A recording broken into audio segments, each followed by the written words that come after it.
시청자 여러분 안녕하십니까? VOA 뉴스투데이 시작합니다. 로버트 에이브람스 주한미군 사령관이 신종 코로나 바이러스로 인해 북한군이 장기간 봉쇄된 뒤 훈련을 재개한 사실을 밝히면서 북한 내 감염자 발생을 확신했습니다. 유엔 아동기금은 대북 지원 물품이 다음 주 북한에 전달될 것이라고 말했습니다. 지다겸 기자가 보도합니다. 미국 국방부 출입 기자들과 화상 기자회견을 가진 로버트 에이브람스 주한미군 사령관은 북한군이 신종 코로나 바이러스 확산 우려에 따라 약 한 달간 봉쇄 조치됐던 것으로 파악했다고 밝혔습니다.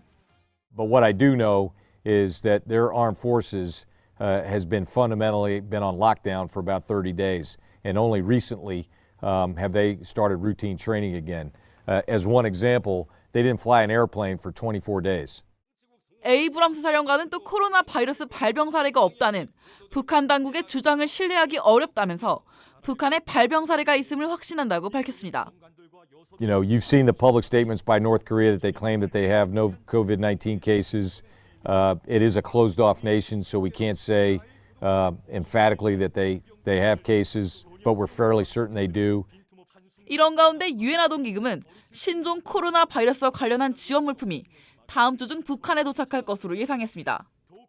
대북 지원 물품은 현재 북중 국경 도시인 단둥에 있는 것으로 알려졌는데 쉬마 이슬람 유니세프 동아시아 태평양 지역 사무소 대변인은 13일 VOA에 안면 보호대와 보안경, 마스크, 장갑 등 개인 보호 장비와 체온계가 포함돼 있다고 설명했습니다. 또 지원 물품은 중국에서 육로로 북한에 전달될 것이라고 알렸습니다. 앞서 이슬람 대변인은 북한 보건성이 신종 코로나 바이러스 예방과 관련한 개인 보호 장비 지원을 요청했다고 밝힌 바 있습니다. 국제 적십자연맹도 북한에 적외선 체온계와 유전자 증폭 검사 장비와 시약 세트 등을 보낼 예정이며 드네바에서 물품 조달을 마쳤다고 확인했습니다. 한편 국제 적십자연맹은 신종 코로나 바이러스 여파로 북한 국경이 봉쇄되면서 경비 운반이 막혀 북한 내 수해 복구 사업을 2개월 연장해 5월까지 진행하겠다고 밝혔습니다. VOA 뉴스 지다겸입니다. 인도주의 단체인 국경 없는 의사회가 유엔으로부터 제재 면제를 받은 신종 코로나 바이러스 관련 대북 지원 물품을 중국 단둥을 통해 북한에 전달할 예정이라고 밝혔습니다.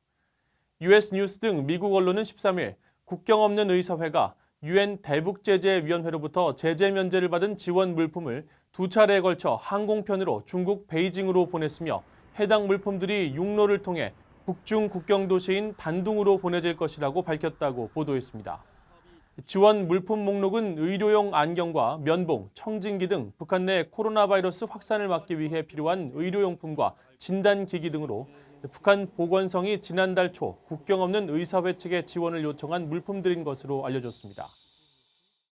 도널드 트럼프 대통령이 13일 신종 코로나 바이러스 감염증의 미국 내 확산과 관련해 국가 비상사태를 선포했습니다.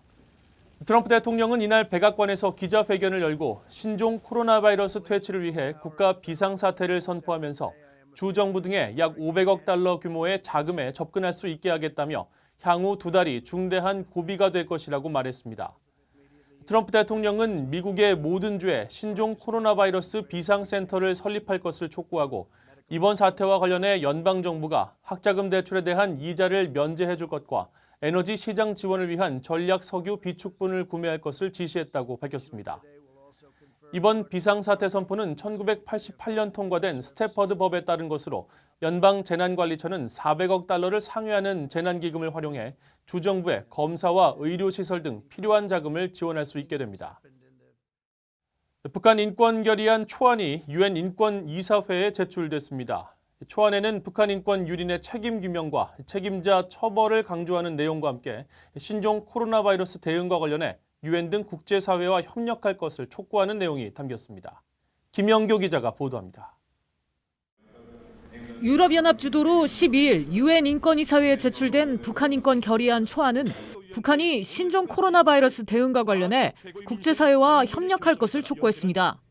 북한의 인도적 상황과 인권 상황이 신종 코로나 바이러스 위협 때문에 더 악화될 수 있다면서 북한이 유엔 등 국제사회와 협력해야만 독자적인 수요 평가를 근거로 국제기준과 인도적 원칙에 입각한 유엔 안보리 결의에 따른 지원을 제공할 수 있다고 강조했습니다. 초안은 또 북한에서 신종 코로나 바이러스가 발병할 경우 유엔 안보리 결의에 부합하는 지원을 적시에 제공하는 게 중요하다고 강조하면서도 지원을 필요로 하는 모든 주민들에 대한 국제사회의 자유로운 접근이 가능해야 한다고 적시했습니다. 북한 인권 상황과 관련해선 북한의 조직적이고 광범위하며 중대한 인권 유린을 가장 강력한 용어로 규탄한다고 밝혔습니다. 특히 살인과 고문, 공개 처형, 자의적 구금 등 반인도적 범죄가 북한 정권에 의해 자행되고 있으며 여성에 대한 지속적 유린, 강제적 실종 문제도 만연해 있다고 비판했습니다. 앞서 유럽연합은 지난달 43차 유엔 인권이사회에서도 북한 인권 상황에 대한 중대한 우려를 표했습니다. Given the continuing grave and systematic violations of human rights in the Democratic People's Republic of Korea, the EU will once again present a strong resolution focusing on the dire human rights situation in the country. 북한 인권 결의안 초안은 또 북한 당국의 반인도 범죄에 대한 책임 규명과 책임자 처벌이 이루어지지 않고 있다고 지적했습니다. 그러면서 북한 인권 상황에 대한 면밀한 접근을 위해 유엔 인권 최고 대표 사무소의 방북 허용을 북한에 요청했습니다. VOA 뉴스 김현경입니다. 한국 정부의 대북 인권 정책에 대한 우려와 개선을 촉구하는 목소리가 국제사회에서 커지고 있습니다. 미국 뉴욕에 본부를 둔 국제인권단체 휴먼 라이츠 워치는 성명에서 대북 협상이 무기 확산 문제에 집중되면서 인권에 대한 관심이 줄고 있다며 한국이 지난 유엔 총회 북한 인권 결의안의 공동 제안국으로 참여하지 않은 것을 예로 들었습니다.